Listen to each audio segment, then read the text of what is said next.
బవలు కుప్పల కాట కావలు కాస్తూ రైతుల గోస వర్ణాతీతంగా ఉన్నది. మొన్ననే మనం చూసినాం ధాన్యం దగ్గర కావలున్నటువంటి తాతా మన్మన్ మీద పిడుగుబడి చనిపోయిన సంగతి విషాదకరమైనటువంటి సంగతి మనం కళ్ళారా చూసినాం. దీని అంతటికీ కారణం ఈ ప్రభుత్వం కాదని అడుగుతున్నా. మరి ఎందుకు 45 రోజులు గడుస్తున్నా ఇప్పటికీ కళ్ళాల కాడ వడ్ల కుప్పలు పెద్ద ఎత్తున ఇంకా కొనుగోలు జరగక ఎందుకున్నాయి? దీనికి సమాధానం చెప్పాల్సిన అవసరం ఈ ప్రభుత్వం మీద ఉంది. ఇంత ఎండలు కాస్తున్నటువంటి సమయంలో తేమ ఉందని తెప్ప ఉన్నదని రకరకాలుగా రైతాంగానికి అబద్ధం చెప్పి గత ప్రభుత్వం మోసం చేసినట్టుగానే ఈ ప్రభుత్వం కూడా 40 కిలోల బస్తాకి 3 కిలోలు 4 కిలోలు అధికంగా జోక్తా ఉన్నది. ఈ అంశం మీద అధికారులను కలెక్టర్లను ఎన్నిసార్లు అడిగినా దాటవేసే ప్రయత్నం చేస్తూ ఉన్నారు. రైతాంగం గతంలో ఇదే మాదిరిగా మమ్మల్ని దోచుకున్నామని ఆ ప్రభుత్వానికి బుద్ధి చెప్తే ఈ ప్రభుత్వం వచ్చి మార్పు లేదు, ఇంకా కిలో పెంచిందని అంటున్నారు. గతంలో 42-43 కిలోలు జోక్తే ఇప్పుడు 44 కిలోల వరకు జోకుతున్నారట. ఒకసారి కళ్ళంలో జోకిన తర్వాత మళ్ళీ రైస్ మిల్కి వెళ్తే రైస్ మిల్లోడు అక్కడ ఉన్నటువంటి లారీని అన్లోడ్ చేయకుండా మళ్ళీ దాంట్లోకి 2 కిలోలు 3 కిలోలు తగ్గిస్తున్నట్టుగా వీళ్ళకి వార్తలు వస్తున్నాయి. మరి వర్షం పడుతున్నది, దానిని దడిచిపోతున్న బాధకో కర్మ అనుకోను ఒప్పుకునే పరిస్థితి ఈరోజు రైతాంగం మీద కనబడుతున్నది. ఒకసారి వేయింగ్ అయిపోయిన తర్వాత ప్రొక్యూర్మెంట్ జరిగిన తర్వాత వెంటనే రసీదు ఇవ్వాల్సినటువంటి ఈ ప్రభుత్వం రైస్ మిల్లర్లకు పోయిన తర్వాత మళ్ళీ రైస్ మిల్లర్లు ఫోన్ చేసి రైతులకు ఫోన్ చేసి రైస్ మిల్లర్లు ధాన్యాన్ని మేము కట్ చేస్తున్నామని చెప్పడం వెనుక ఆంతర్యం ఏమున్నది, దీని వెనుక ఉన్నటువంటి మాఫియా ఎవరు, మాఫియా నడిపిస్తున్నది ఎవరు అని అడుగుతున్నా. ఈ అంశాన్ని అధికారుల జోలికి తీసుకెళ్ళాం. అధికారులు నిమ్మకు నీరెట్టినట్టుగానే ఉన్నారు. కలెక్టర్తో మాట్లాడినాం, జేసీలతో మాట్లాడినాం, ఎక్కడ ఎన్నిసార్లు మాట్లాడినా మంత్రులతో మాట్లాడినా కూడా సంబంధిత మంత్రి ఉత్తమ్ కుమార్ రెడ్డి దృష్టికి తీసుకెళ్ళినా కూడా దీని మీద ఇంకా సమాధానం రావడం లేదు. నేను ఒకటే అడుగుతా ఉన్నా,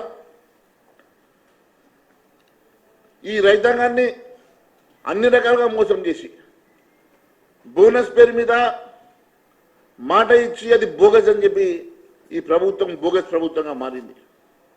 500 రూపాయలు బోనస్ ఇస్తామని నిన్న మొన్నటి వరకు చెప్పి నిన్న ఎన్నికల పోలింగ్ కాగానే సన్న బియ్యానికి మాత్రమే బోనస్ ఇస్తామని చెప్పి ఈ బోగస్ మాటలు మాట్లాడుతున్నటువంటి ముఖ్యమంత్రి గారు ఈ ప్రభుత్వమే బోగస్ ప్రభుత్వంగా మారిపోయింది. మొన్నటి వరకు రైతు బంధు గత ప్రభుత్వం ఇవ్వాల్సినటువంటి రైతు బంధు ఇప్పటి వరకు ఇవ్వలే, మధ్యలో ఆగిపోయింది. పాత పద్ధతిలో 12,000 రూపాయలు కూడా కేవలం 5 ఎకరాల వరకు కొంతమంది రైతులకు ఇచ్చి ఎలక్షన్ కోడ్ పేరు మీద ఆపారు కదా, అది ఇప్పటి వరకు ఇవ్వలేదు. మరి ఇప్పుడు మళ్ళీ కాలం వస్తున్నది, రైతు పెట్టుబడులు అవసరం ఉన్నటువంటి సమయం ఇదే. అటువంటిది ఇంకా దానికి ఏమన్నా తయారీ చేసినరా? మరి అది కేవలం 5 ఎకరాలకే ఇస్తామన్నట్టుగా నేను లీక్ ఇస్తా ఉన్నారు. మరి నిన్నటి ఎలక్షన్లో కానీ మొన్నటి ఎలక్షన్లో కానీ ఈ అంశం చెప్పకుండా సావు కబురు సల్లగా చెప్పినట్టు మెల్లగా చెప్పినట్లు ఈరోజు 5 ఎకరాలకి పరిమితం అని చెప్పి మళ్ళీ చెప్తా ఉన్నారు. ఇది ఎంతవరకు న్యాయం అని అడుగుతున్నా. మరి నిన్న ఎన్నికల్లో ఎందుకో చెప్పకపోతేవి, మొన్నటి ఎన్నికల్లో చెప్పకపోతేవి, ఈరోజు మళ్ళీ ఎన్నికలు జరిపోయి పోలింగ్ అయిపోయిన తర్వాత చిట్ చాట్ పేరు మీద లీకులు ఇస్తా ఉన్నాం 5 ఎకరాలకి అని. ఇది మోసం కాదా? ప్రజల్ని మభ్యపెట్టడం కాదని అడుగుతున్నా. రైతు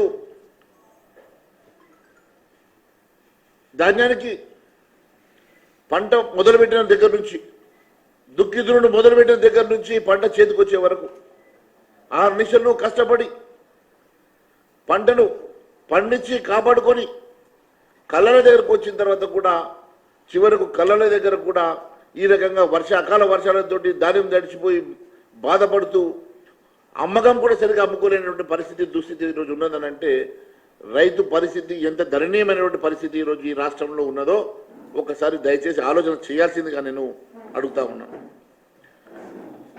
ఈరోజు మే కూడా పూర్తి అవుతా ఉన్నది. మే 15 అయిపోయింది. కాలం వస్తూ ఉన్నది, వర్షాకాలం వస్తున్నది. పండించిన ధాన్యం పూర్తిగా అమ్ముకోలేని పరిస్థితి. కొత్తగా పెట్టుబడి సాయం కింద పంటకు పెట్టుబడి కింద డబ్బుల కోసం అవసరమైనటువంటి పరిస్థితుల్లో రైతులు ఒకవైపు బ్యాంకుల చుట్టూ వెళ్తూ ఉంటే ఇంకా రుణమాఫీ జరగలేదని పాత వాటికి లోన్లు అట్లే ఉండగా కొత్తగా లోన్లు రాక రైతాంగం ఇబ్బంది పడుతున్న పరిస్థితి కళ్ళారా చూస్తున్నాం.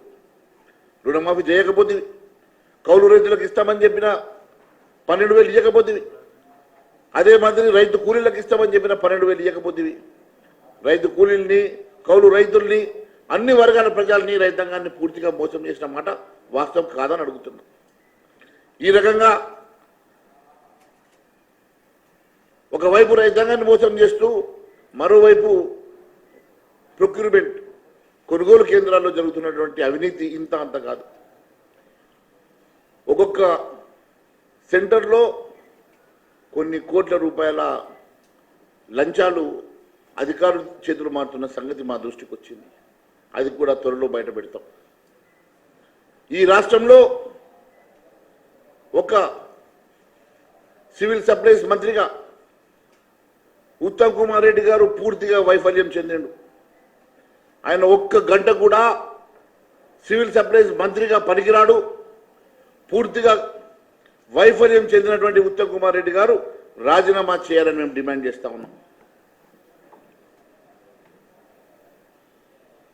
ఈరోజు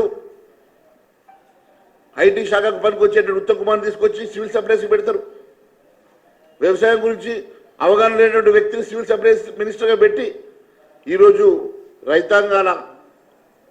రైతుల జీవితాలతో చెలగాట మారుతూ ఉన్నాం. మొన్నటికి మొన్న ఉత్తమ్ కుమార్ రెడ్డి గారి దృష్టికి కొనుగోలు కేంద్రాల్లో జరుగుతున్నటువంటి అవినీతి గురించి, అవకతవకల గురించి వారి దృష్టికి తీసుకెళ్తే ఇప్పటి వరకు వారు పట్టించుకున్న పాపాన పోలేదు. ఈరోజు రైస్ ప్రొక్యూర్మెంట్, రైస్ మిల్లర్లకు రైతులతోటి నేరుగా ఏం సంబంధం ఉందని చెప్పి రైస్ మిల్లర్లు రైతులకు ఫోన్లు చేసి మీ బస్తాల నుంచి ఇంత కట్ చేస్తున్నామని అంటున్నారంటే ఇంత పచ్చిగా దోచుకునే సిస్టమ్ ఈ రాష్ట్రంలో, ఈ దేశంలో ఇంకెక్కడా లేదు. కేవలం తెలంగాణ రాష్ట్రంలో కనపడుతున్నది. రైస్ మిల్లర్లకు, అధికారులకు, రైస్ మిల్లర్లకు, మంత్రిత్వ శాఖకు ఏం సంబంధం ఉన్నది? రైస్ మిల్లర్లు ఇంత విచ్చలవిడిగా ఓపెన్గా పగటి దోపిడీ జరుగుతూ ఉంటే ప్రభుత్వం నిద్రపోతున్నదా, లేక రైస్ మిల్లర్ తోటి ఈ ప్రభుత్వానికి ఏమైనా ఇంటర్నల్గా లావాదేవీలు ఉన్నాయా, లేక మంత్రి గారే నేరుగా ఈ రైస్ మిల్లర్లకు అండగా ఉన్నారా? దీని మీద జరుగుతున్నటువంటి ఎన్ని వందల కోట్ల రూపాయల కుంభకోణమో దీన్ని కూడా అతి త్వరలో బయటపెట్టబోతున్నాం. ఈరోజు మంత్రి గారు అండ చూసుకుని రైస్ మిల్లర్లు రెచ్చిపోతున్నట్టుగా, అసలు రైస్ మిల్లర్లు ఎందుకు నేరుగా రైతాంగానికి ఫోన్ చేసేసి ఈ రకంగా రైతులను బెదిరిస్తున్నారో, మరి దీనికి ప్రభుత్వం ఎందుకు నిద్రపోతున్నదో సమాధానం చెప్పాల్సినటువంటి అవసరం ఈ ప్రభుత్వానికి ఉన్నది. ఇంత పచ్చి దోపిడీ, ఇంత విచ్చలవిరమైన దోపిడీ, గతంలో ఎప్పుడూ చూడనటువంటి దోపిడీ ఈ రాష్ట్రంలో విలయ తాండవం చేస్తూ ఉన్నది. ఈ రాష్ట్రం మొత్తం ఎక్కడ చూస్తే అక్కడ అవినీతి మయమవుతా ఉన్నది. ఈ డిపార్ట్మెంట్స్ని రివ్యూ చేయాల్సినటువంటి ముఖ్యమంత్రి గారు మీరు ఇచ్చిన మాటలు తప్పి, ఇచ్చిన హామీలను మర్చి ఫిడేల్ వాయిస్తే నడవదు. మీరు మీ డిపార్ట్మెంట్స్ని, మంత్రుల్ని ఒళ్ళు దగ్గర పెట్టుకొని, అధికారులను ఒళ్ళు దగ్గర పెట్టుకొని పని చేయించుకునే బాధ్యత ముఖ్యమంత్రి గారి మీద ఉన్నది. ఈ రకంగా పూర్తిగా తడిసిన ధాన్యాన్ని సైతం కొంటామని చెప్పిన ముఖ్యమంత్రి గారు ఈరోజు మంచి ధాన్యాన్ని కూడా కొనుగోలు చేయడంలో మీరు వైఫల్యం చెందుతూ కాలం మీదకి వచ్చేసరికి రైతాంగం భయపడి ఏ రేట్ అంటే ఆ రేటు, ఏ కండిషన్ అంటే ఆ కండిషన్కి అమ్ముకునే దుస్థితి పరిస్థితి రావడానికి కారణం మీ వైఫల్యమే కాదా, లేక అధికార దుర్వినియోగం మరియు లావాదేవీలు రైస్ మిల్లర్తో ఉన్నటువంటి లావాదేవీలు కావాలని అడుగుతున్నా. వెంటనే మీరు పరిష్కారం చేయాల్సిందిగా మరి ఈ రాష్ట్రంలో ఉన్నటువంటి రైతాంగాన్ని ఆదుకోవాల్సిందిగా నేను మిమ్మల్ని డిమాండ్ చేస్తూ, ఇప్పటి వరకు ప్రభుత్వం 30 లక్షల టన్నుల ధాన్యం కొనుగోలు చేసిందని తప్పుడు లెక్కలు చెప్తా ఉన్నది. ఏది ఏమైనా ఈరోజు కళ్ళల్లో ఉన్నటువంటి ధాన్యాన్ని కొనుగోలు చేయాల్సినటువంటి బాధ్యత మీది. సన్న బియ్యానికి పరిమితం అని చెప్తున్నటువంటి బోనస్ ప్రతి రైతు పండించే వడ్లకి అది మీరు ఒప్పుకున్నట్టుగా ఇవ్వాల్సిన బాధ్యత మీ మీద ఉన్నది. రుణమాఫీ వెంటనే చేయాల్సిన బాధ్యత మీ మీద ఉన్నది. రైతులను రైతు బంధు, రైతు భరోసా పేరు మీద మీరు ఇస్తామన్నటువంటిది, ప్రతి ఎకరాకి ఇస్తామన్నటువంటిది వెంటనే ఇవ్వాల్సిన బాధ్యత ఈ ప్రభుత్వం మీద ఉన్నది. కాబట్టి అది మీ వెంటబడి రైతాంగం పక్షాన భారతీయ జనతా పార్టీ ఎమ్మెల్యేలము నాయకులమందరం ఖచ్చితంగా దీని మీద ప్రణాళిక చేసుకొని రైతాంగం పక్షాన మేము పోరాటం చేయడానికి మేము సిద్ధంగా ఉన్నాం. అతి త్వరలో మా కార్యాచరణ కూడా చెప్పబోతున్నాం. ఈ సివిల్ సప్లైస్లో జరుగుతున్నటువంటి అవినీతి మీద కూడా అతి త్వరలో నేను దాని బండారం కూడా బయట పెట్టబోతున్నాను తెలియజేసుకుంటూ ధన్యవాదాలు తెలియజేస్తా ఉన్నాను.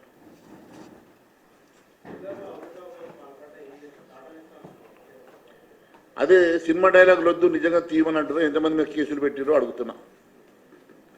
మీరు ప్రతిసారి మీరు మాట్లాడే మాటలు పేపర్లకే పరిమితం అవుతా ఉన్నాయి. సినిమా డైలాగులు లాగా సపోర్ట్ కొట్టుకోవడానికి పనికొస్తున్నాయి. కానీ దయచేసి మరి ఎంతమంది మీద కేసులు పెట్టిండ్రు, ఎన్ని చర్యలు పెట్టి తీసుకున్నారు ప్రజలకు చెప్తే బాగుంటుందని అంటున్నా.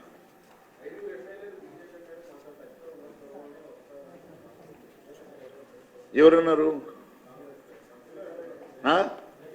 ఈ గాయన విషయం కూడా నేను మాట్లాడితే ఇప్పుడు కోమటిరెడ్డి వెంకటరెడ్లు, జగ్గారెడ్లు మాట్లాడితే ఏం గతంలోనే దాని మీద చాలా గట్టిగా మనం చెప్పినాము. ప్రతిసారి మేము క్లారిఫికేషన్ ఇచ్చుకునేటువంటి అవసరం భారతీయ జనతా పార్టీకి లేదు. వాళ్ళు ఎంతమంది మాతో టచ్లో ఉన్నో చెప్పమనండి, సమయం వచ్చినప్పుడు చెప్తాము. పాపం ఊసిపోయే పథకం కాలేదు, ఎప్పుడు పడిపోదో తెలియని ప్రభుత్వం వాళ్ళది. వాళ్ళంతా మాతో టచ్లో ఉన్నారు. వాళ్ళందరూ ఎవరెవరు టచ్లో ఉన్నారో, ఎవరెవరు మాతో రావడానికి సిద్ధంగా ఉన్నారో అవన్నీ నేను సమయం వచ్చినప్పుడు చెప్తాను. ఇప్పుడు ఆ టాపిక్ ఎందుకు, నేను